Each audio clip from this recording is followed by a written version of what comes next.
सरकार द्वारा प्रायोजित एक कार्यक्रम है जिसका उद्देश्य लाखों गरीब परिवारों को अत्यधिक रियायती दरों पर भोजन उपलब्ध कराना है। से लॉन्च यह योजना 25 दिसंबर 2000 राष्ट्रीय जनतांत्रिक गठबंधन सरकार द्वारा शुरू की गई थी और इसे सबसे पहले राजस्थान राज्य में लागू किया गया था। लक्ष्य इस योजना का लक्ष्य गरीबी रेखा से नीचे बीपीएल के सबसे गरीब परिवारों की पहचान करना और उन्हें खाद्य सुरक्षा प्रदान करना है। मासिक आवंटन एएवाई योजना में प्रत्येक पात्र परिवार प्रति माह 35 किलो अनाज प्राप्त करने का हकदार है। रियायती मूल्य लाभार्थियों को अत्यधिक रियायती कीमतों पर गेहूं और चावल प्राप्त होता है जिससे खाद्य सुरक्षा सुनिश्चित करने में मदद मिलती है। गेहूं 2 रुपये प्रति किलोग्राम और चावल 3 रुपये प्रति किलोग्राम की दर से उपलब्ध कराया जाता है। एएवाई राशन कार्ड के लाभों के लिए अर्हता प्राप्त करने के लिए परिवारों को विशिष्ट मानदंडों को पूरा करने की आवश्यकता होती है। आय ग्रामीण और शहरी दोनों क्षेत्रों में 15,000 रुपये तक की वार्षिक आय वाले परिवार इस योजना से लाभ उठा सकते हैं।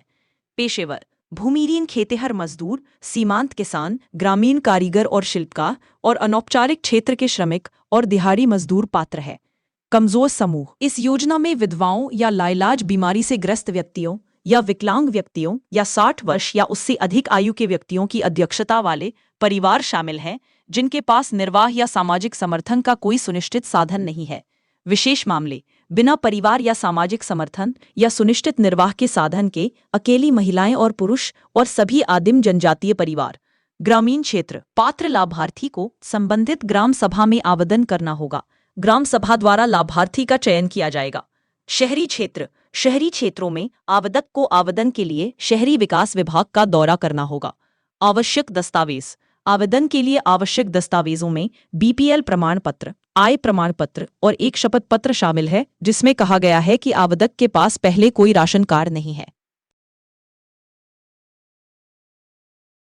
प्रधानमंत्री ग्राम सड़क योजना भारत सरकार का एक प्रमुख कार्यक्रम है जिसका उद्देश्य ग्रामीण क्षेत्रों में असंबद्ध बस्तियों को हर मौसम में सड़क संपर्क प्रदान करना है।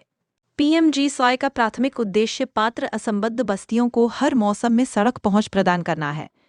इस योजना का उद्देश्य बाजारों, शिक्षा, स्वास्थ्य सेवा और अन्य आवश्यक सेवाओं तक पहुंच बढ़ाकर ग्रामीण आबादी की सामाजिक आर्थिक स्थिति में सुधार करना है।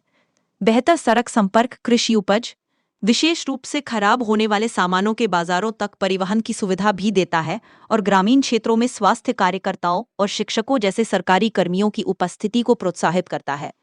पीएमजीएसवाई को कई चरणों में लागू किया गया है। पीएमजीएसवाई चरण 1 दिसंबर 2000 में 100% केंद्र प्रायोजित योजना के रूप में शुरू किए गए। पहले चरण का उद्देश्य 1,35,446 बस्तियों को सड़क संपर्क प्रदान करना और पूर्ण खेत से बाजार संपर्क सुनिश्चित करने के लिए 3.8 लाख किलोमीटर मौजूदा ग्रामीण सड़कों का उन्नयन करना था। पीएमजीएसवाई चरण 2 मई 2013 में स्वीकृत। इस चरण में मौजूदा ग्रामीण सड़क नेटवर्क के 50,000 किलोमीटर के उन्नयन पर ध्यान केंद्रित किया गया था। लागत केंद्र और राज्यों के बीच 75.25 के अनुपात में साझा की गई थी। पहाड़ी राज्यों, रेगिस्तानी क्षेत्रों और नक्सल प्रभावित जिलों के लिए 90.10 के अनुपात के साथ। पीएमजीएसवाई चरण 3 जुलाई 2019 में शुरू किया गया। इस चरण का उद्देश्य 1,25,000 किलोमीटर के मार्गों और प्रमुख ग्रामीण लिंक को समेकित करना है जो बस्तियों को ग्रामीण कृषि बाजारों, उच्च माध्यमिक विद्यालयों और अस्पतालों से जोड़ते हैं। अधिकांश राज्यों के लिए केंद्र और राज्यों के बीच 60.40 और उत्तर पूर्वी और हिमालयी राज्यों के लिए 90.10 के अनुपात में धन साझा किया जाता है। पीएमजीएसवाई चरण 8 सितंबर 2024 में स्वीकृत। इस चरण का उद्देश्य 25,000 असंबद्ध बस्तियों को हर मौसम में कनेक्टिविटी प्रदान करना है। योजना के लिए पात्र होने के लिए एक बस्ती में 2001 की जनगणना के अनुसार एक निश्चित जनसंख्या आकार होना चाहिए। मैदानी क्षेत्रों के लिए जनसंख्या 500 या अधिक होनी चाहिए, जबकि उत्तर पूर्वी राज्यों, हिमालयी राज्यों, रेगिस्तानी क्षेत्रों और जनजातीय अनुसूची 5 क्षेत्रों के लिए जनसंख्या की आवश्यकता 250 या अधिक है। पीएमजीएसवाई के तहत एक अलग वर्टिकल वामपंथी उग्रवाद क्षेत्रों के लिए सड़क संपर्क परियोजना RCPLWEA 2016 में शुरू की गई थी। इस परियोजना का उद्देश्य 9 राज्यों में सबसे बुरी तरह प्रभावित 44 LWE जिलों और आसपास के क्षेत्रों में सड़क संपर्क में सुधार करना है।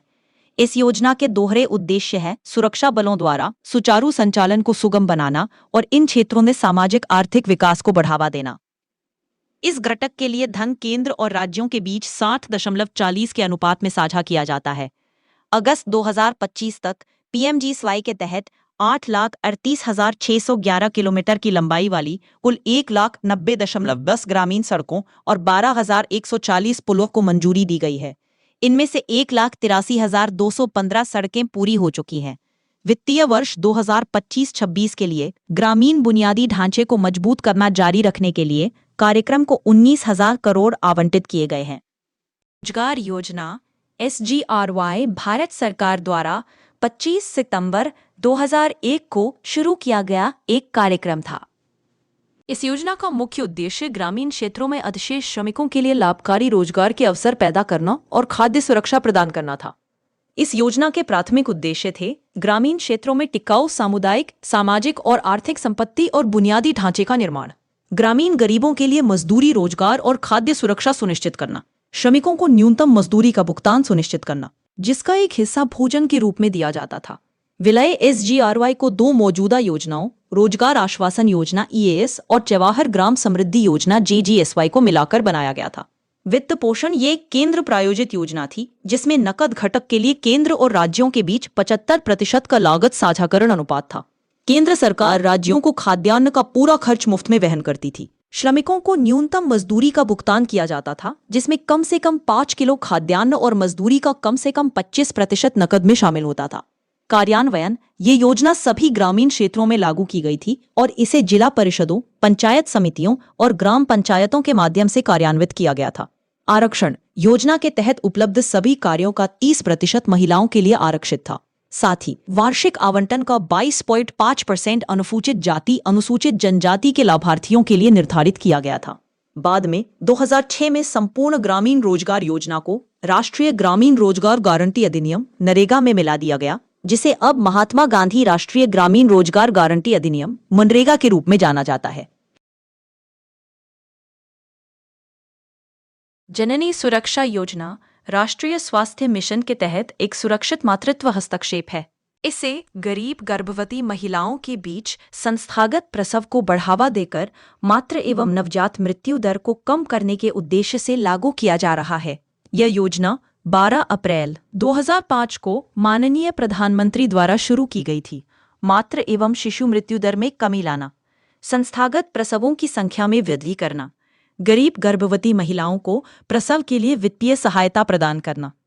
यह योजना 19 वर्ष या उससे अधिक आयु की गर्भवती महिलाओं के लिए उपलब्ध है। यह गरीबी रेखा से नीचे BPL के परिवारों की सभी गर्भवती महिलाओं के लिए है। अनुसूचित जाति SC और अनुसूचित जनजाति ST की सभी गर्भवती महिलाएं, चाहे उनकी आय कुछ भी हो, इस योजना के लिए पात्र है। यह योजना केवल पहले 2 जीवित जन्मों के लिए प्रतिबंधित है। JSY के तहत नकद सहायता सीधे लाभार्थी के बैंक खाते में प्रत्यक्ष लाभ हस्तांतरण के माध्यम से दी जाती है।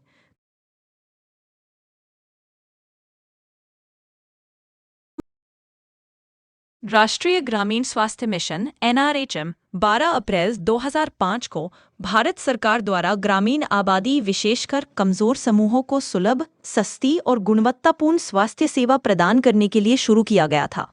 2013 में यह राष्ट्रीय शहरी स्वास्थ्य मिशन NUHM के साथ बड़े राष्ट्रीय स्वास्थ्य मिशन के तहत एक उप मिशन बन गया।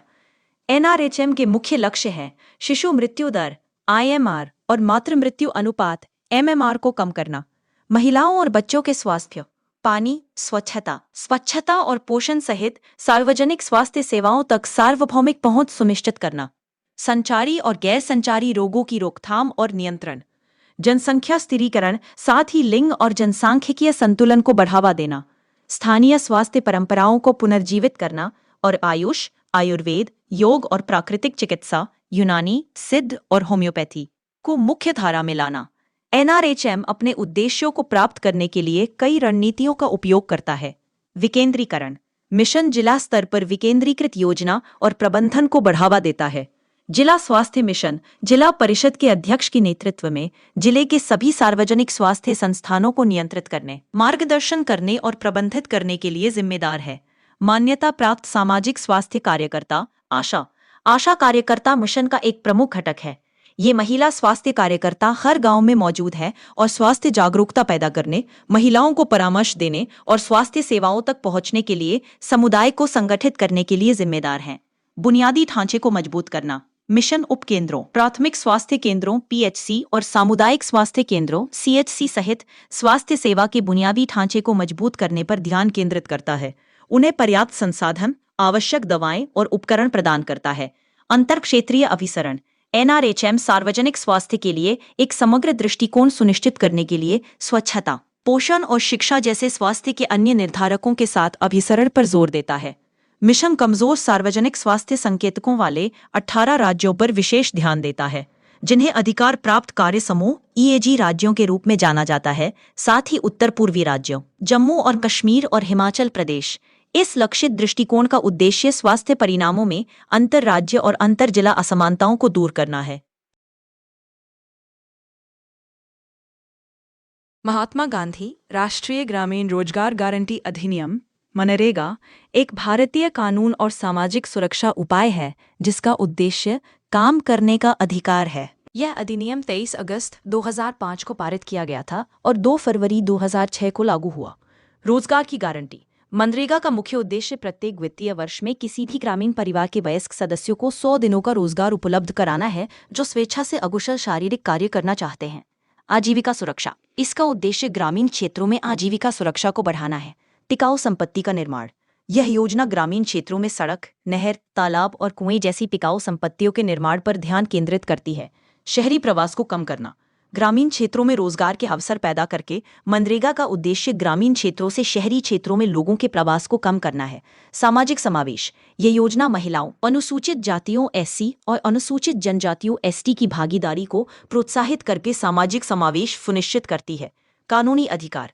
मनरेगा का काम करने का एक कानूनी अधिकार प्रदान करता है, जिसका अर्थ है कि यदि कोई आवेदक आवेदन के 15 दिनों के भीतर काम पाने में विफल रहता है तो वह बेरोजगारी भत्ते का हकदार है। विकेंद्रीकरण। इस योजना का कार्यान्वयन ग्राम पंचायतों को सौंपा गया है। ग्राम सभा उन कार्यों की सिफारिश करती है जिन्हें किया जाना है। पारदर्शिता और जवाबदेही। मनरेगा सामाजिक लेखा परीक्षा के प्रावधानों के माध्यम से पारदर्शिता और जवाबदेही पर जोर देता है, जो स्थानीय समुदायों को योजना के कार्यान्वयन की समीक्षा करने की अनुमति देता है। मजदूरी का भुगतान। मजदूरी का भुगतान सीधे श्रमिकों के बैंक या डाकघर खातों में किया जाता है, जिससे भ्रष्टाचार कम होता है। महिला सशक्तिकरण। मनरेगा के तहत कम से कम 1/3 लाभार्थी महिलाएं होनी चाहिए। Job card. प्रत्येक पंजीकृत परिवार को एक जॉब कार्ड जारी किया जाता है, जिसमें उस परिवार के सभी वयस्क सदस्यों के नाम और तस्वीरें होती हैं जो काम करने के इच्छुक है। काम का आवंटन। काम के लिए एक लिखित आवेदन ग्राम पंचायत में जमा करना होता है और काम आवेदक के निवास के 5 किलोमीटर के दायरे में प्रदान किया जाना चाहिए। बेरोजगारी भत्ता। यदि काम 15 दिनों के भीतर प्रदान नहीं किया जाता है तो आवेदक बेरोजगारी भत्ते का हकदार होता है। आम आदमी बीमा योजना AABY भारत सरकार द्वारा 2 अक्टूबर 2007 को शुरू की गई एक सामाजिक सुरक्षा योजना है। इसका उद्देश्य ग्रामीण और असंगठित क्षेत्रों में काम करने वाले निम्न आय वर्ग के परिवारों को बीमा कवर प्रदान करना है। सीस को मुकाबला या बाद में प्रधानमंत्री जीवन ज्योति बीमा योजना और प्रधानमंत्री सुरक्षा बीमा योजना PMSBY में मिला दिया गया। ग्रामीण भूमिहीन परिवारों को बीमा कवरेज प्रदान करना, परिवार के मुखिया की मृत्यु या विकलांगता की स्थिति में परिवार को वित्तीय सुरक्षा प्रदान करना, लाभार्थियों के बच्चों को शैक्षिक सहायता प्रदान करना। आवेदक की आयु 18 से 29 वर्ष के बीच होनी चाहिए। आवेदक परिवार का मुखिया होना चाहिए, चाहे वह पुरुष हो या महिला। आवेदक को गरीबी रेखा से नीचे BPL या गरीबी रेखा से थोड़ा ऊपर का होना चाहिए। आवेदक को भूमिहीन नागरिक होना चाहिए। इस योजना के लिए प्रति व्यक्ति 200 रुपये का प्रीमियम था। इसमें से 50% सामाजिक सुरक्षा कोष से और शेष 50% राज्य सरकार केंद्र शासित प्रदेश द्वारा वहन किया जाता था। प्राकृतिक मृत्यु। बीमाकृत व्यक्ति की प्राकृतिक मृत्यु पर नामांकित व्यक्ति को 30,000 का भुगतान किया जाता था। आकस्मिक मृत्यु। आकस्मिक मृत्यु के मामले में नामांकित व्यक्ति को 75,000 रुपये का भुगतान किया जाता था। विकलांगता। दुर्घटना के कारण स्थायी पूर्ण विकलांगता, 2 आंखों या 2 अंगों की हानि के लिए 75,000 रुपये का भुगतान किया जाता था। दुर्घटना के कारण स्थायी आंशिक विकलांगता, 1 आंख या 1 अंग की हानि के लिए 37,500 रुपये का भुगतान किया जाता था। छात्रवृत्ति। इस योजना के तहत 9वीं से 12वीं कक्षा में पढ़ने वाले अधिकतम 2 बच्चों को प्रति बच्चा 100 रुपए प्रति माह की दर से छात्रवृत्ति प्रदान की जाती थी। RSBY भारत सरकार द्वारा गरीबी रेखा से नीचे के परिवारों के लिए शुरू की गई एक स्वास्थ्य बीमा योजना है। यह योजना 1 अप्रैल 2008 को श्रम और रोजगार मंत्रालय द्वारा शुरू की गई थी और बाद में 1 अप्रैल 2015 को इसे स्वास्थ्य और परिवार कल्याण मंत्रालय में स्थानांतरित कर दिया गया। असंगठित क्षेत्र के श्रमिकों और उनके परिवारों को स्वास्थ्य बीमा कवरेज प्रदान करना, अस्पताल में भर्ती होने की स्थिति में लाभार्थियों को वित्तीय सुरक्षा प्रदान करना, स्वास्थ्य सेवाओं तक पहुंच में सुधार करना और स्वास्थ्य पर होने वाले जेब खर्च को कम करना। यह योजना गरीबी रेखा से नीचे BPL श्रेणी के असंगठित क्षेत्र के श्रमिकों और उनके परिवार के 5 सदस्यों की एक इकाई पात्रता को सत्यापित करने की जिम्मेदारी कार्यान्वयन एजेंसियों की होती है। बीमा कवरेज, यह योजना प्रति परिवार प्रति वर्ष 30,000 रुपए का बीमा कवरेज प्रदान करती है। कैशलेस इलाज, लाभार्थी पैनल में शामिल किसी भी अस्पताल में कैशलेस इलाज का लाभ उठा सकते हैं। परिवार फ्लोटर, बीमा कवरेज परिवार के सभी सदस्यों के लिए एक फ्लोटर आधार पर उपलब्ध है। पहले से मौजूद बीमारियां, इस योजना में पहले दिन से ही पहले से मौजूद बीमारियों को कवर किया जाता है। परिवहन भत्ता, अस्पताल में भर्ती होने पर प्रति यात्रा 100 रुपए का परिवहन भत्ता भी प्रदान किया जाता है, जिसकी अधिकतम सीमा 1,000 रुपए प्रति वर्ष है। इस योजना का अनुमानित वार्षिक प्रीमियम 700 रुपए प्रति परिवार था। केंद्र सरकार प्रीमियम का 75%, अधिकतम 550 रुपए और राज्य सरकारें 25% का योगदान करती थी। पूर्वोत्तर राज्यों और जम्मू कश्मीर के मामले में केंद्र सरकार 90% और राज्य सरकारें 10% का योगदान करती थी। लाभार्थी को पंजीकरण नवीनीकरण शुल्क के रूप में प्रति वर्ष 30 रुपए का भुगतान करना होता था। पात्र परिवारों को एक बायोमेट्रिक सक्षम स्मार्ट कार्ड जारी किया जाता था, जिसमें उनकी उंगलियों के निशान और तस्वीरें होती थीं। यह कार्ड उन्हें पैनल में शामिल अस्पतालों में पहचान और कैशलेस लेनदेन के लिए उपयोग करने में सक्षम बनाता था। बाद में राष्ट्रीय स्वास्थ्य बीमा योजना को आयुष्मान भारत प्रधानमंत्री जन आरोग्य योजना ABPMJ में मिला दिया गया, जो दुनिया की सबसे बड़ी स्वास्थ्य बीमा योजना है।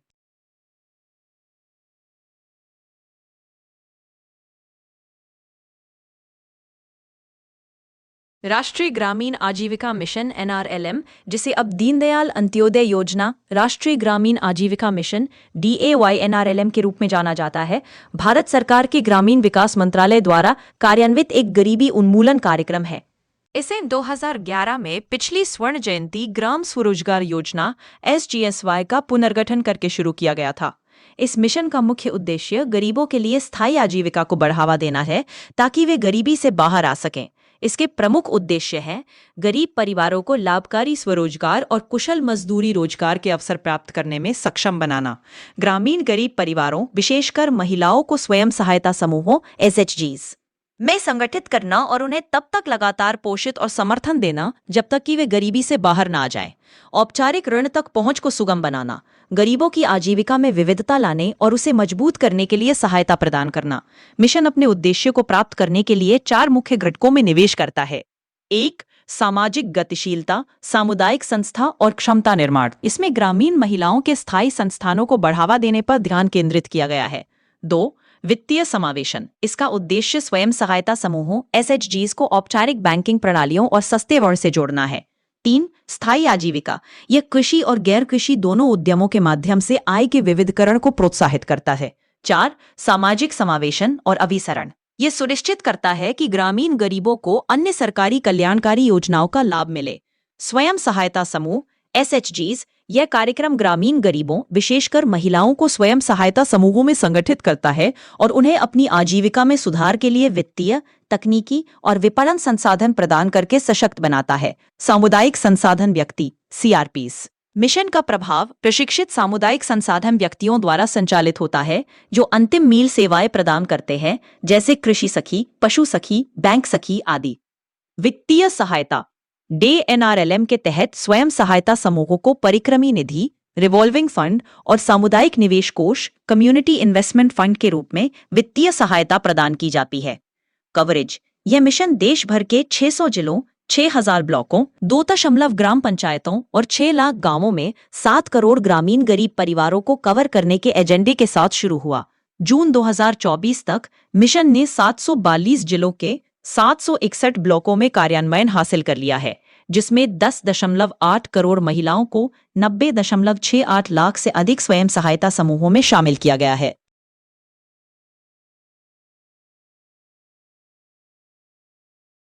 राष्ट्रीय सामाजिक सहायता कार्यक्रम NSAP भारत सरकार द्वारा 15 अगस्त 1995 को शुरू किया गया एक कल्याणकारी कार्यक्रम है। यह ग्रामीण विकास मंत्रालय द्वारा संचालित एक केंद्र प्रायोजित योजना है और ग्रामीण और शहरी दोनों क्षेत्रों में लागू है। यह कार्यक्रम भारत के संविधान के अनुच्छेद 41 में निहित राज्य के नीति निदेशक सिद्धांतों को पूरा करने की दिशा में एक महत्वपूर्ण कदम है, जो राज्य को बेरोजगारी, बुढ़ापे, बीमारी और विकलांगता के मामलों में नागरिकों को सार्वजनिक सहायता प्रदान करने का निर्देश देता है। इस कार्यक्रम का मुख्य उद्देश्य बुजुर्गों, विधवाओं और विकलांग व्यक्तियों जैसे कमजोर समूहों को सामाजिक सहायता के रूप में वित्तीय सहायता प्रदान करना है।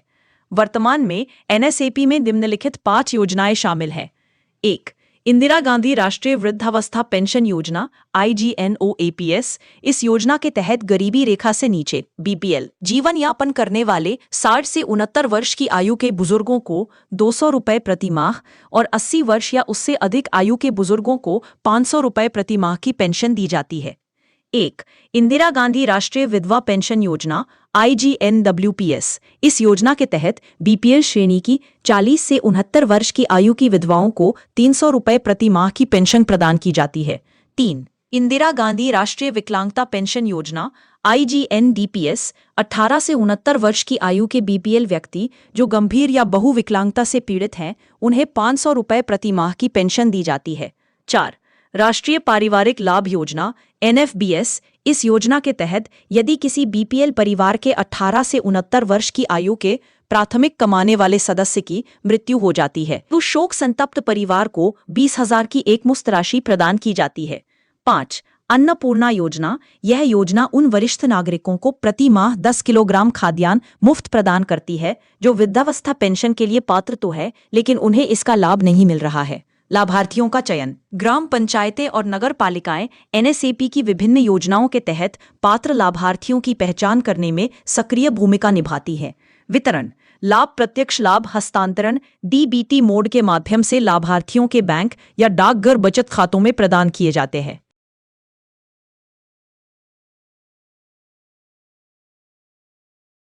प्रधानमंत्री जन धन योजना PMJDY वित्तीय समावेशन के लिए एक राष्ट्रीय मिशन है, जिसका उद्देश्य बैंकिंग, बचत और जमा खाते, प्रेषण, ऋण, बीमा, पेंशन जैसी वित्तीय सेवाओं तक सस्ती पहुंच सुनिश्चित करना है। इस योजना की घोषणा प्रधानमंत्री नरेंद्र मोदी ने 15 अगस्त 2014 को की थी और इसका शुभारंभ 28 अगस्त 2014 को किया गया था। देश के सभी परिवारों को बैंकिंग सुविधाओं से जोड़ना, हर परिवार के लिए कम से कम एक मूल बैंकिंग खाता सुनिश्चित करना, वित्तीय साक्षरता को बढ़ावा देना, प्रत्यक्ष लाभ हस्तांतरण DBT को सुगम बनाना। कोई भी भारतीय नागरिक जिसकी आयु 10 वर्ष या उससे अधिक है, इस योजना के तहत खाता खोल सकता है। जिनके पास कोई अन्य बैंक खाता नहीं है, वे इस योजना के लिए पात्र हैं। शून्य शेष राशि। PMJDY खातों में कोई न्यूनतम शेष राशि रखने की आवश्यकता नहीं है। RuPay debit card. खाता धारकों को रुपे डेबिट कार्ड प्रदान किया जाता है। दुर्घटना बीमा। रुपे कार्ड धारकों को 2 लाख का दुर्घटना बीमा कवर प्रदान किया जाता है। ओवरड्राफ्ट सुविधा। 6 महीने तक संतोषजनक ढंग से खाता संचालित करने के बाद 10,000 रुपये तक की ओवरड्राफ्ट सुविधा उपलब्ध है। 2,000 रुपये तक के ओवरड्राफ्ट के लिए कोई शर्त नहीं है। जीवन बीमा। 15 अगस्त 2014 से 31 जनवरी 2015 के बीच खोले गए खातों के लिए 30,000 रुपये का जीवन बीमा कवर उपलब्ध है। प्रत्यक्ष लाभ हस्तांतरण DBT। ये योजना सरकारी योजनाओं के तहत लाभार्थियों को सीधे उनके बैंक खातों में धन हस्तांतरित करने में सक्षम बनाती है। अगस्त 2023 तक इस योजना के तहत 50 करोड़ से अधिक खाते खोले जा चुके हैं, जिनमें 10.3 लाख करोड़ से अधिक की जमा राशि है। लगभग 55.5% जन धन खाते महिलाओं के हैं और 67% खाते ग्रामीण और अर्धशहरी क्षेत्रों में हैं। यह योजना जन धन आधार मोबाइल ट्रिनिटी का आधार है, जो प्रौद्योगिकी के माध्यम से वित्तीय समावेशन को बढ़ावा देती है।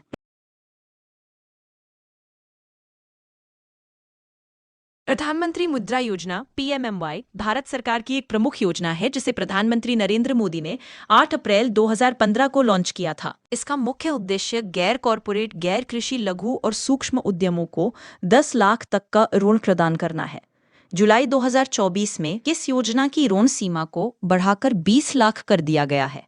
स्वरोजगार को बढ़ावा देना, छोटे और सूक्ष्म व्यवसायों को संस्थागत वित्त के दायरे में लाना, उद्यमशीलता को प्रोत्साहित करना और रोजगार के अवसर पैदा करना। मुद्रा योजना के तहत ऋणों को 3 श्रेणियों में विभाजित किया गया है। 1. शिशु, इस श्रेणी के तहत 50,000 रुपए तक का ऋण दिया जाता है। 2. किशोर, इस श्रेणी में 50,000 से लेकर 5 लाख तक का ऋण प्रदान किया जाता है। 3. तरुण, इस श्रेणी के तहत 5 लाख से 10 लाख तक का ऋण दिया जाता है। 4. तरुण प्लस, जुलाई 2024 में एक नई श्रेणी तरुण प्लस शुरू की गई है, जो उन लोगों के लिए है जिन्होंने पहले तरुण श्रेणी के तहत ऋण लिया है और उसे सफलतापूर्वक चुकाया है, जिससे उन्हें 10 लाख से 20 लाख के बीच ऋण प्राप्त करने की सुविधा मिलती है। कोई भी भारतीय नागरिक जिसकी आयु 18 से 65 वर्ष के बीच है, मुद्रा ऋण के लिए आवेदन कर सकता है। आवेदक के पास एक व्यवहार्य व्यावसायिक योजना होनी चाहिए। यह योजना विनिर्माण, व्यापार, सेवा क्षेत्र और कृषि से जुड़ी गतिविधियों में आय सृजन के लिए है। मुद्रा ऋण के लिए वाणिज्यिक बैंकों, क्षेत्रीय ग्रामीण बैंकों RRBs, लघु वित्त बैंकों SFBs, गैर बैंकिंग वित्तीय कंपनियों NBFCs और सूक्ष्म वित्त संस्थानों MFI से संपर्क किया जा सकता है।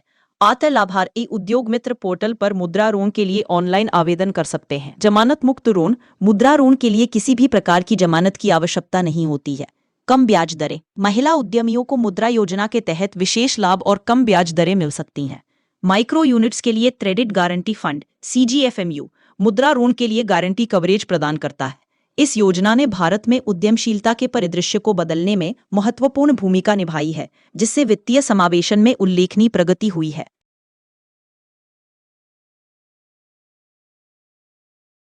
प्रधानमंत्री जीवन ज्योति बीमा योजना PMJJBY भारत सरकार द्वारा समर्थित एक जीवन बीमा योजना है। यह योजना 9 मई 2015 को प्रधानमंत्री नरेंद्र मोदी द्वारा कोलकाता में शुरू की गई थी। इसका उद्देश्य भारत के सभी नागरिकों, विशेष रूप से गरीब और निम्न आय वर्ग के लोगों को किफायती जीवन बीमा कवर प्रदान करना है। कमजोर और वंचित परिवारों को उनकी अप्रत्याशित मृत्यु की स्थिति में वित्तीय सुरक्षा प्रदान करना। देश में बीमा के प्रति जागरूकता और पहुंच को बढ़ाना। 18 से 50 वर्ष की आयु के कोई भी व्यक्ति जिनके पास एक बैंक या डाकघर खाता है, इस योजना में शामिल हो सकते हैं। योजना में शामिल होने के लिए किसी मेडिकल जांच की आवश्यकता नहीं है। बीमा कवर, यह योजना किसी भी कारण से बीमित व्यक्ति की मृत्यु होने पर नामांकित व्यक्ति को 2 लाख का जीवन बीमा कवर प्रदान करती है। प्रीमियम, इस योजना के लिए वार्षिक प्रीमियम 436 रुपए है, जो हर साल 1 जून से पहले ग्राहक के बैंक खाते से स्वचालित रूप से काट लिया जाता है। पहले यह प्रीमियम 330 रुपए प्रति वर्ष था। कवर अवधि, इस योजना के तहत बीमा कवर प्रत्येक वर्ष 1 जून से शुरू होता है और अगले वर्ष 31 मई तक रहता है। नवीनीकरण, यह 1 वर्षीय नवीनीकरणीय समूह टर्म इंश्योरेंस प्लान है। पॉलिसी धारक अपने बैंक खाते में पर्याप्त शेष राशि रखकर इसे हर साल नवीनीकृत कर सकते हैं। परिपक्वता आयु, 55 वर्ष की आयु प्राप्त करने पर बीमा कवर समाप्त हो जाता है। ग्रहणाधिकार अवधि, लीन पीरियड, योजना में पहली बार नामांकन के पहले 30 दिनों के दौरान दुर्घटना के कारण हुई मृत्यु को छोड़कर अन्य किसी भी कारण से मृत्यु पर दावा स्वीकार्य नहीं होगा। कोई परिपक्वता लाभ नहीं। यह एक शुद्ध टर्म इंश्योरेंस योजना है, इसलिए इसमें कोई परिपक्वता या समर्पण लाभ नहीं है। कर लाभ, इस योजना के तहत भुगतान किया गया प्रीमियम आयकर अधिनियम की धारा 80C के तहत कटौती के लिए पात्र हो सकता है।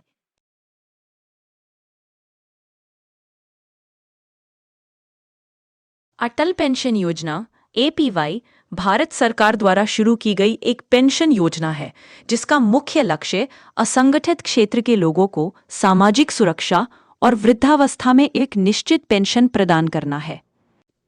इस योजना का शुभारंभ 9 मई 2015 को प्रधानमंत्री नरेंद्र मोदी द्वारा कोलकाता में किया गया था। असंगठित क्षेत्र के कामगारों को वृद्धावस्था में वित्तीय सुरक्षा प्रदान करना, लोगों को अपनी सेवानिवृत्ति के लिए बचत करने के लिए प्रोत्साहित करना, नागरिकों को बीमारी, दुर्घटना और बुढ़ापे जैसी विभिन्न चुनौतियों से सुरक्षा प्रदान करना। आयु, 18 से 40 वर्ष की आयु का कोई भी भारतीय नागरिक इस योजना में शामिल हो सकता है। बैंक खाता, आवेदक के पास एक बैंक या डाकघर में बचत खाता होना चाहिए। करदाता 1 अक्टूबर 2022 से कोई भी नागरिक जो आयकर दाता है या रहा है इस योजना में शामिल होने के लिए पात्र नहीं है। गारंटीकृत पेंशन, इस योजना के तहत ग्राहकों को उनके योगदान के आधार पर 60 वर्ष की आयु प्राप्त करने के बाद 1,000 रुपये, 2,000 रुपये, 3,000 रुपये, 4,000 रुपये या 5,000 रुपये की न्यूनतम मासिक पेंशन की गारंटी दी जाती है। अंशदान, योगदान की राशि ग्राहक की प्रवेश आयु और चुनी गई मासिक पेंशन राशि पर निर्भर करती है। यदि कोई 18 वर्ष का व्यक्ति 1,000 रुपये की मासिक पेंशन के लिए शामिल होता है तो उसे प्रति माह 42 रुपये का योगदान करना होगा, जबकि 5,000 रुपये की पेंशन के लिए उसे प्रति माह 210 रुपये का योगदान करना होगा। पति पत्नी को लाभ, अभिदाता की मृत्यु की स्थिति में उनके पति या पत्नी को वही पेंशन राशि प्राप्त होती रहेगी। नामांकित व्यक्ति को लाभ, यदि अभिदाता और उनके पति पत्नी दोनों की मृत्यु हो जाती है तो संचित पेंशन धन नामांकित व्यक्ति को वापस कर दिया जाएगा। सरकारी सहयोगदान, जो लोग 31 मार्च 2016 से पहले इस योजना में शामिल हुए थे और किसी अन्य वैधानिक सामाजिक सुरक्षा योजना के सदस्य नहीं थे, उनके लिए सरकार ने 5 वर्षों के लिए कुल योगदान का 50% या 1,000 रुपये प्रति वर्ष जो भी कम होगा सहयोगदान किया। न्यूनतम अंशदान अवधि, इस योजना के तहत अंशदान की न्यूनतम अवधि 20 वर्ष है। 60 वर्ष की आयु पर 60 वर्ष की आयु पूरी होने पर ग्राहक को गारंटीकृत मासिक पेंशन मिलनी शुरू हो जाती है। 60 वर्ष से पहले सामान्य परिस्थितियों में 60 वर्ष की आयु से पहले योजना से बाहर निकलने की अनुमति नहीं है। हालांकि केवल असाधारण परिस्थितियों जैसे कि लाभार्थी की मृत्यु या किसी गंभीर बीमारी की स्थिति में इसकी अनुमति दी जा सकती है। प्रधानमंत्री रोजगार प्रोत्साहन योजना PMRPY भारत सरकार द्वारा 2016 में शुरू की गई एक योजना थी, जिसका मुख्य उद्देश्य नियोक्ताओं को नए रोजगार सृजित करने के लिए प्रोत्साहित करना था। इस योजना का कार्यान्वयन श्रम और रोजगार मंत्रालय द्वारा किया गया था। नियोक्ताओं को नए रोजगार के अवसर पैदा करने के लिए प्रोत्साहित करना, कर्मचारियों के लिए सामाजिक सुरक्षा लाभ सुनिश्चित करना, संगठित क्षेत्र में रोजगार को बढ़ावा देना। सरकारी योगदान, इस योजना के तहत सरकार ने कर्मचारी भविष्य निधि संगठन EPFO के साथ पंजीकृत नियोक्ताओं के लिए नए कर्मचारियों के संबंध में कर्मचारी पेंशन योजना EPS के 8.33% के नियोक्ता के योगदान का भुगतान किया। कपड़ा, चमड़ा और जूते जैसे कुछ क्षेत्रों के लिए सरकार ने कर्मचारी भविष्य निधि EPF और कर्मचारी पेंशन योजना EPS दोनों के लिए नियोक्ता के पूरे 12% योगदान का भुगतान किया। अवधि, यह योजना 1 अप्रैल 2018 को शुरू की गई थी और 31 मार्च 2022 तक लागू रही। सरकार ने नए कर्मचारियों के लिए पंजीकरण की तारीख से 3 साल तक योगदान का भुगतान किया। नियोक्ता EPFO के साथ पंजीकृत सभी प्रतिष्ठान इस योजना के तहत लाभ के लिए पात्र थे। कर्मचारी इस योजना के तहत लाभ के लिए पात्र होने के लिए एक कर्मचारी को 1 अप्रैल 2018 के बाद प्रतिष्ठान में शामिल होना चाहिए था और उसका मासिक वेतन 15,000 रुपये से अधिक नहीं होना चाहिए था। कर्मचारी के पास एक नया यूनिवर्सल अकाउंट नंबर UAN होना चाहिए था। इस योजना ने नियोक्ताओं पर वित्तीय बोझ को कम करके और उन्हें अपने कर्मचारी आधार का विस्तार करने के लिए प्रोत्साहित करके संगठित क्षेत्र में रोजगार सृजन को बढ़ावा देने में महत्वपूर्ण भूमिका निभाई।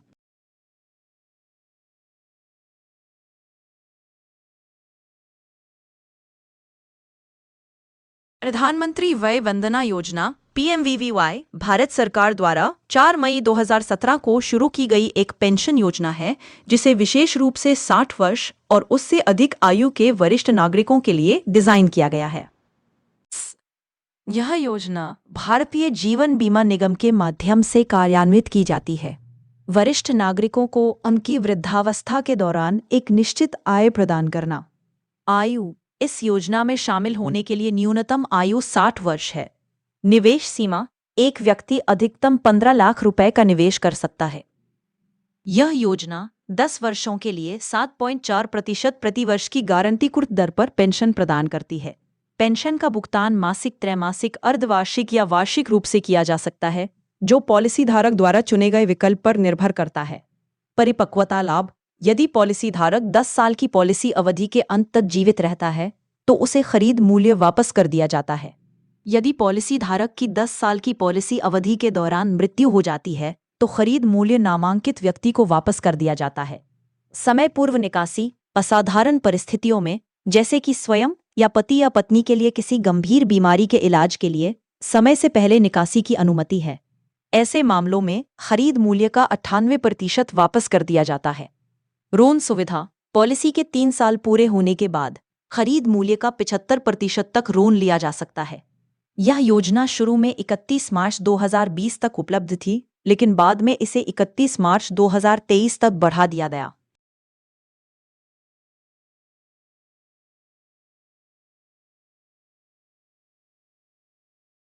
आयुष्मान भारत योजना, जिसे प्रधानमंत्री जन आरोग्य योजना (PMJI) के नाम से भी जाना जाता है, भारत सरकार की एक प्रमुख स्वास्थ्य बीमा पहल है। इसे 23 सितंबर 2018 को रांची, झारखंड में प्रधानमंत्री श्री नरेंद्र मोदी द्वारा लॉन्च किया गया था। यह दुनिया की सबसे बड़ी सरकारी वित्त पोषित स्वास्थ्य बीमा योजना है। इस योजना का मुख्य उद्देश्य आर्थिक रूप से कमजोर परिवारों को वित्तीय सुरक्षा और सुलभ स्वास्थ्य सेवा प्रदान करना है। इसका लक्ष्य माध्यमिक और तृतीयक देखभाल अस्पताल में भर्ती के लिए वित्तीय सहायता प्रदान करके जेब पर पड़ने वाले स्वास्थ्य खर्चों को कम करना है। स्वास्थ्य बीमा कवर: यह योजना प्रत्येक पात्र परिवार को प्रतिवर्ष 5 लाख तक का कैशलेस स्वास्थ्य बीमा कवर प्रदान करती है। यह लाभ परिवार फ्लोटर आधार पर है, जिसका अर्थ है कि इसका उपयोग परिवार के एक या सभी सदस्यों द्वारा किया जा सकता है। कैशलेस इलाज: लाभार्थी भारत में किसी भी सूचीबद्ध सार्वजनिक या निजी अस्पताल में कैशलेस इलाज का लाभ उठा सकते हैं। कवरेज: इसमें लगभग सभी माध्यमिक और अधिकांश तृतीयक देखभाल प्रक्रियाएं शामिल हैं। स्वास्थ्य लाभ पैकेज में सर्जरी, दवाएं, निदान और उपचार के दौरान होने वाली जटिलताएं शामिल हैं। अस्पताल में भर्ती: योजना में 3 दिनों तक के अस्पताल में भर्ती होने से पहले के और 15 दिनों तक के बाद के खर्चों को भी शामिल किया गया है। पहले से मौजूद बीमारियां: सभी पहले से मौजूद बीमारियों को पहले दिन से ही कवर किया जाता है। कोई सीमा नहीं: परिवार के आकार, आयु या लिंग पर कोई सीमा नहीं है। पोर्टेबिलिटी: योजना के लाभ पूरे देश में पोर्टेबल है, जिसका अर्थ है कि लाभार्थी देश के किसी भी हिस्से में इलाज करा सकता है। यह योजना एक पात्रता आधारित योजना है और लाभार्थियों का चयन नवीनतम सामाजिक आर्थिक जाति जनगणना SECC 2011 के आंकड़ों के आधार पर किया जाता है। ग्रामीण क्षेत्रों के लिए पात्रता मानदंड में कच्ची दीवारों और कच्ची छत वाले एक कमरे में रहने वाले परिवार, 16 से 49 वर्ष की आयु के बीच कोई वयस्क पुरुष सदस्य न होने वाले परिवार, भूमिहीन परिवार जो आकस्मिक शारीरिक श्रम से अपनी आय का एक बड़ा हिस्सा कमाते हैं और कुछ अन्य श्रेणियां शामिल हैं। शहरी क्षेत्रों के लिए इसमें कचरा उठाने वाले, भिखारी, घरेलू कामगार, मोची फेरी वाले, निर्माण श्रमिक और अन्य व्यावसायिक श्रेणियों के लोग शामिल हैं। वरिष्ठ नागरिक: हाल ही में इस योजना का विस्तार 70 वर्ष और उससे अधिक आयु के सभी वरिष्ठ नागरिकों को शामिल करने के लिए किया गया है, चाहे उनकी आय कुछ भी हो। पात्र परिवारों को एक आयुष्मान कार्ड प्रदान किया जाता है, जिसका उपयोग वे सूचीबद्ध अस्पतालों में कैशलेस उपचार प्राप्त करने के लिए कर सकते हैं। आप आयुष्मान ऐप का उपयोग करके या आधिकारिक पोर्टल पर जाकर अपनी पात्रता की जांच कर सकते हैं और कार्ड के लिए आवेदन कर सकते हैं।